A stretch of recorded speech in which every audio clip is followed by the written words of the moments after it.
আলাইকুম প্রিয় ভিউয়ার্স, আমি এই ছাদে বিভিন্ন ধরনের শাকসবজি ফল ফুলের চাষ করছি। তো আমি আজকে পেয়ারা গাছ লাগাইছি। আমার পেয়ারা কেমন ধরছে, কিভাবে লাগাইছি, কিভাবে পেয়ারা ধরছে, এটা আপনাদেরকে দেখাবো।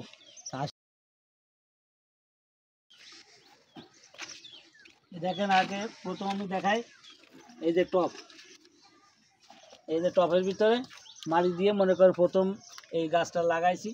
এই গাছটার দিকে এই দেখেন একদম এই গোড়ার থেকে মনে করেন এই যে আল্লাহ দিলে প্রচুর পরিমাণ ফল আল্লাহ দিছে, প্রচুর পরিমাণ। দেখেন, হ্যাঁ দেখেন, দেখছেন, এই যে দেখেন, এই যে দেখেন কত পরিমাণ ফল আল্লাহ প্রত্যেকটা ডালের ভিতরে আল্লাহ কি যেহেতু ফল দিছে। দেখেন, আমি টবের ভিতরে লাগিয়ে যদি এইরকম চাষ আল্লাহ আমাকে দেয়, এরকম ফল আমি ফলাইতে পারি।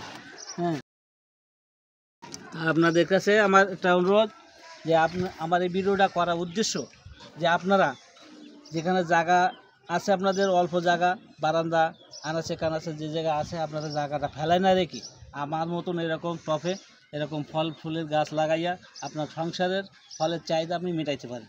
এই দেখেন এই পাশে কত সুন্দর, দেখছেন পুরাটা এই কয়টা ডাল আল্লাহ দিলে মনে করেন অনেক প্রচুর পরিমাণ আল্লাহ ফল দিছে। হ্যাঁ, এই যে বড়ই গাছ, এই একটা বড়ই গাছ লাগাইছি। এই যে একটা বড়ই গাছে আমার মনে হয় 2-3 কেজি মতন আপেল বড়ই হয়েছিল, আমরা খাইছি। আবার এখন দেখা যাচ্ছে আমি আবার এই যে নতুন করে আবার ফুল আসছে। তো এখন আপনার এই যে এটা কি মাস, এপ্রিল মাস না? তো এপ্রিল মাসে আবার দেখা যাচ্ছে যে ফুল আসছে, তাই আমার মনে হয় এটা 12 মাসই বড়ই হবে। ঠিক আছে, যাক লাগাইছি, আমি জানি না 12 মাসই কিনা, তবে লাগাইছি, দেখা যাচ্ছে যে 12 মাসই বড় হয়ে গেছে। আল্লাহ ভরসা।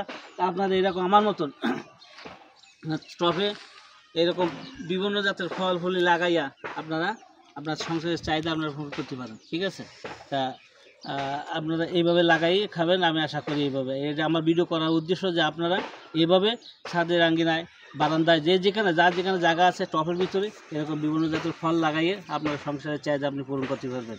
তা আমরা এইভাবে এগিয়ে যাব সামনে, যাতে আমরা নিজেদের ফসল নিজেরা করে খাইতে পারি।